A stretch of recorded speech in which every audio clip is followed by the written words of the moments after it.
يا مساء الخير، يا مساء المحبة على أجمل عيون تشوف الفيديو، على أجمل عيون متابعيني. أرحب بكم حبايبي وكل اللي اشتركوا بقناتي، أقول لهم أهلا وسهلا بكم وشرفتوني ونورتوني بقناتي حبايبي. ورجعت وياكم فيديو جديد إن شاء الله تستفادون من عنده حبايبي، وإن شاء الله أكون ما مقصرة وياكم، وأشكركم على تفاعلكم بقناتي ولايكاتكم وتعليقاتكم الحلوة. يا ربي ما يحرمني من عندكم، آمين يا رب العالمين يا أجمل عائلة. هنا طبعا عندي كيكة البرتقال بنات، عندي قلاصين وربع من الطحين طبعا، وكله بنات بحرارة المطبخ. حتى البرتقالة بنات طلعتها من الثلاجة قبل ساعة وطلعتها برا بالمطبخ، وثلاث بيضات برا هم مخليتهن بالمطبخ ما مخليتهن بالثلاجة. عندي قلاصين هاي الفانيلا البيكنج باودر مغلف واحد، وعندي هنا ربع، يعني مو نص قلاص كامل، أقل النص قلاص من الزيت. وعندي هذا الطحين أريده للقالب. عندي هنا 3 بيضات حبايبي، وعندي هاي البرتقالة راح أحصرها هنا، طبعا راح أسويها بعصير البرتقال بنات.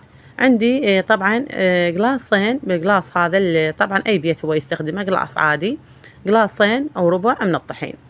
راح تقولي ليش قلاصين وربع؟ لأن الربع الثاني على مود يصير قلاصين ونص، راح أخلي خاشوقة من خاشوقة حليب وخاشوقة نشا بنات أو ملعقة. طبعا هنا أنا حبايبي وقلاص، إلا هاي شوفوا قلاص يعني ناقص شوي تقريبا إلا ملعقة خليته، هذا من الشكر أو السكر. هنا طبعا ضفت الزيت والشكر والبيض، هنا راح أخلطهم خلطة زينة بحيث يعني تطلع الزفارة كليتها. وأكيد أضيف عليها ظرف الفانيلا على مود ما تبقى بها أي زفارة. بنات والله طريقة وكيكة تستحق التجربة، كلش طيبة، وأكيد هي ماكو وحدة ما تعرف تسوي الكيك، بس حبيت أشارككم طريقتهم علي بالكيك. أني هاي الكيك اللي بالشوكولاتة هاي سويتها قبل كم يوم وياكم، وبهاي الطريقة اللي بالبرتقال بنات، بدون خل وبدون أي شيء يعني، ولا يعني غير البرتقال كل شيء ما خليت، بس والله شقد طيبة، أتمنى تجربونها. وأكيد هنا أنا خلط بنات الطحين.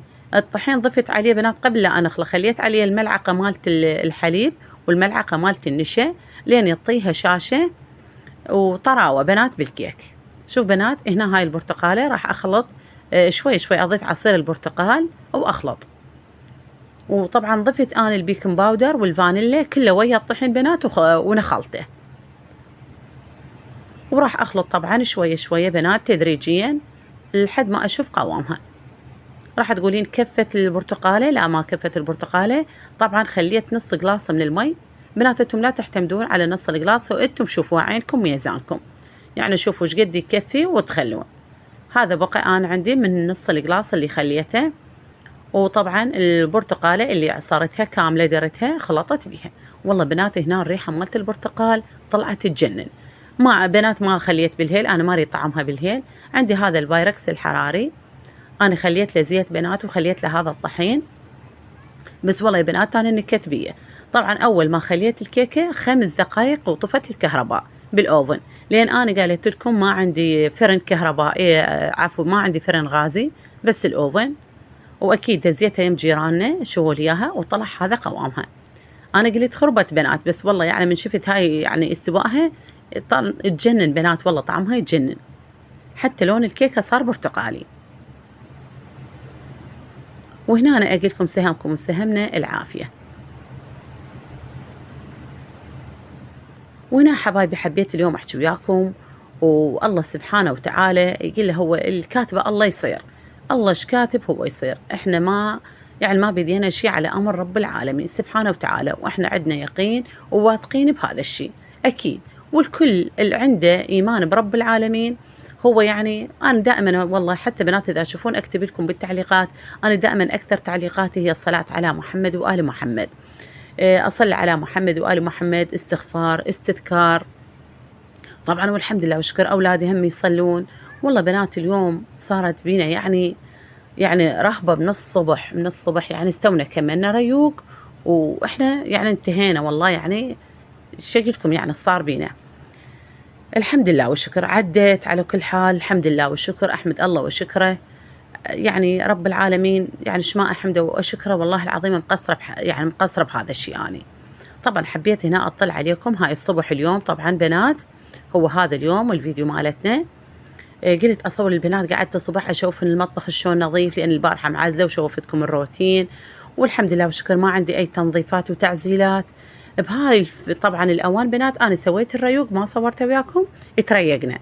بنات أول ما كملنا ريوق طبعًا واحد من ولدي الله يخليهم ويحفظهم، هم 2، طبعًا قال: "ماما أنا راح أروح أقرا بالاستقبال." قلت له: "روح ماما كمل ريوق." قلت له: "روح على البرد أقرا هناك." لأن إحنا الاستقبال مالتنا فاتحين السبلت مالته كان عاطل، وبعده ابن عمهم ما مكملة إلهم، فقال راح أروح أقرا ساعة وأرجع. وشوفوا إيش لقى بالاستقبال بنات، شوفوا إيش لقى. يقول: "ماما استوني قعدت أريد أقرا." يقول: "ما أحس إلا الضربة هيك من ورا بظهري." يقول: "شلون عبالك واحد هيك يتحرك ورا ظهري؟" شوفوا بنات، شوفوا طولها. الله لا يشوفكم هذا المصباح. شوفوا بنات هاي الحية اليوم اللي لقيناها بالاستقبال من حرارة طبعًا جيراننا أكيد هم عندهم حديقة، ما أعرف مسممين هالحديقة ما مخليين، هو اللي عنده حديقة المفروض هم بنات. وهنا غسلت هاي وقع عليها دم بعد ما كتلها خطية، والله بنات رهبنا وخفنا. زين، الله لا يشوفكم هذا المصباح اليوم. "ماما بيك شي؟" قال: "لا ماما ما بيه شي، بس أني أحس." يقول: "ماما ما أدري إيش بيه." يعني شلون الرهب بنات، شلون الرهبة جته. فقلت له: "إذا ما تسيطر عليها وما تقتلها نصيح بيت عمك لأن هم جيراننا." قال: "لا ماكو داعي، انطينا عودة من يمك." وأنا عندي عودة طبعًا انطيتها إليه، الحمد لله والشكر. فأول ما ضربها هو كسر ظهرها وبعدين كمل عليها، فوقع من عندها دم هنا، أخاف عليهم يعني. وغسلت بنات والله العظيم اليوم فد قهرة يعني وتعب من الصبيح ما أدري إيش أقول لكم. والفراش أكيد بقى كله يعني ما بعدني ما شايلته وما ململمته مالت الاستقبال، هم راح أشيله كله وأغسله وأنظفه لأن الصبح كان الجو كله تراب. قدرت بس هاي اللي أطلعها على مود أتخلص من الدم اللي بيها بنات. إحنا والله بنات قلت له: "الحمد لله والشكر يا ماما يجوز هاي بصلاتكم." الحمد لله والشكر لأن هم بنات ملتزمين بصلاتهم بخدمتهم للإمام الحسين عليه السلام، يعني زينين يعني ملتزمين الحمد لله والشكر. قلت له: "ماما هاي هم دفعة بلا يعني هاي ما أعرف يعني سبحانه وتعالى نوبات إحنا السائل هم نرده من الباب." الحمد لله والشكر. فطبعًا دزيت عليه قلت له: "ماما روح جيب لنا دجاجة لوجه الله تعالى، خلينا طبعًا اليوم لوجه الله تعالى." يعني أخوك يعني اللي يقول: "ماما من قعدت أحس فد شي يعني حركني." يقول: "حتى لو قاعد يعني بصفها وتحركت ما حسيت بيها." وأكيد بنات بعدهم علي والله العظيم اليوم أنا مهبوطة، النهار كله مهبوطة يا حبايبي، الله يشهد يعني شو أقول لكم وشو أسولف لكم ما تدرون. حتى الدجاجة جبتها عفتها على السنك وظلة صافنة، يعني أفكر بس بابني. وكل يعني أروح وأرجع عليه: "ماما أكو شي بيك شي؟" قال: "ماما والله ما بيه شي، ما بيه شي." ما أعرف منين إجتنا، من الحدايق، من الشارع، من الجو الحار. وأكيد حبيت أشارككم غدانا اليوم ونطلع من أجواء الحي وأطبقكم بروتين تحفيزي. هنا أنا طبعًا شوفوا بعد ما شلت السلة مالتي مع البنات صار عندي السنك يعني سهل للتنظيف. هنا أنا رأسًا من بعد ما فتحت الدجاجة ونظفتها على السنك خليت زاهي وقاصر نظفت السنك كل زين، وخليت الدجاجة هنا البصل والنمو بصرة، وهنا هذا بصل بدون تقطيع هنا خليته. وهنا راح أطبق الجدر على مود أذب السوائل اللي بيها وأحمسها تحميسة كل زين حبايبي. وإذا وصلتوا لهنا لا تنسونا باللايك والاشتراك والمتابعة الكاملة للفيديو وأتمنى تشاركوا لي هذا الفيديو، أكون ممنونة من عندكم حبايبي. هنا عندي طبعا بهارات دجاج، وهنا أنا كمون وكاري وكركم حبايبي. اليوم طبعا يردون هو السوب أصفر وراح أخلي عليها لبلبي، وأنا مشاركتكم دائما يعني بطبخات الدجاج دائما أسويها وياكم. وهنا راح أضيف عليها هاي حباية من الفلفل لين نشيل كل الزفارة اللي بيها وينطى طعم طبعا للسوب. عندي هاي بنات الحمص اللي سلكته وياكم، أنا مسويته هنا على شكل طبخات، طبعا طلعت من عنده كيس راح أضيفه. هنا طبعا تعرق عندي الجدر أو الدجاج بنات وراح أحمسه تحميسه كل زين، وبعدين أضيف له مي على قدنا بنات، ما أخلي كلش مي هواي على مود يطلع مو طيب عندي. وأكيد بإضافة الملح. والله بناتي هنا الريحة مالت البهارات والكركم والكمون، والله بنات والكمون أنا دائما معتمدة عليه بالطبخات، أول مرة صحي يعني ويشيل الزفارة كل شي ما يخلي وكلش طيب. وهنا طبعا حمست الدجاج كل زين عندي بنات وراح أضيف له مي على طبعا قد ما يغطيه، وبعدين أضيف اللبلبة عليه.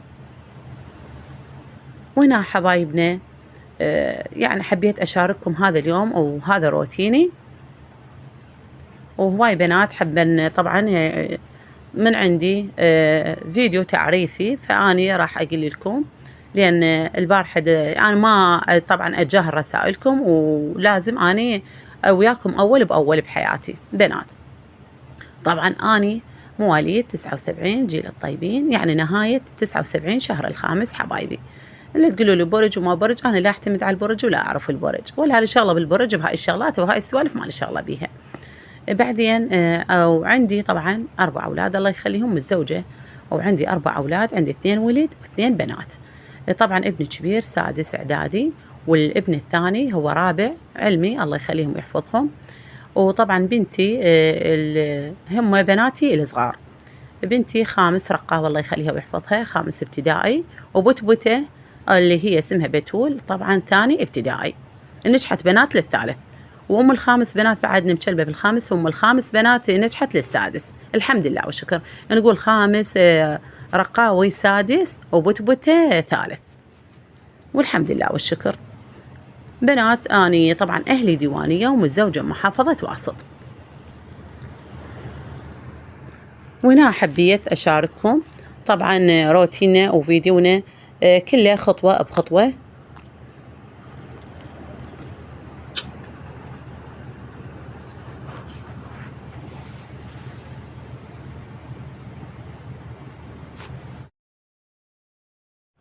وهنا حبايبنا بعد ما كملت الخضرة ووصلتها، طبعا اجيت هنا للجذر، لقيت الحمد لله والشكر هنا الفور عندي قريب على الاستواء. وحبايبنا اتمنى اللي عندها حديقة يعني من هالجهة وهذا الحر بنات، طبعا اكو بنات مبيدات للحشرات وتراقبها، يعني تشوف مثل والله بنات انا بالنسبة لي ما عندي حديقة بصراحة. قالت لكم انا الطرمة مالتي هي كلها طبعا مترتين تقريبا لا غيرها، زين، مجرد يعني من الباب من المطبخ تطلعين لباب الشارع. فاحنا جيراننا هم عندهم حديقة، وحديقة كلش كبيرة، ويعني أكثريتها ما مزروعة وما مستغلينها، فما أعرف منين اجتنا الحياة، استغفر الله يا رب، من يومهم من الشارع ما أعرف. طبعا بعد هذا التعب كله والقهر مالته الصبح جيت لقيت العجين طبعا مختمر عندي صاير يعني فرد مرة، والكهرباء كانت طافية. فاليوم طبعا اضطريت طلعت التنور الستيل مالتي وخبزت بيه اللي أنا مخليته طبعا هالمواقف هاي، والحمد لله والشكر. حبيت هنا أنا طبعا اليوم أسوي لهم التاكينة. طبعا قليت هنا بوتيته مساعدة علي، قلت له ماما ترم ليها وحضر ليها لما أكمل، لأن هو كمل مراجعة قاعد يراجع بنات للامتحانات. وهنا أنا هذا غدانا، حبيت أشارككم غدانا. وهنا أنا سهمنا وسهمكم ألف عافية يا رب، وربي لا يحرمني من عندكم حبايبي. إذا وصلتوا لهنا لا تنسونا باللايك والمتابعة الكاملة للفيديو. لهنا أقول لكم مع السلامة ودمتم في أمان الله.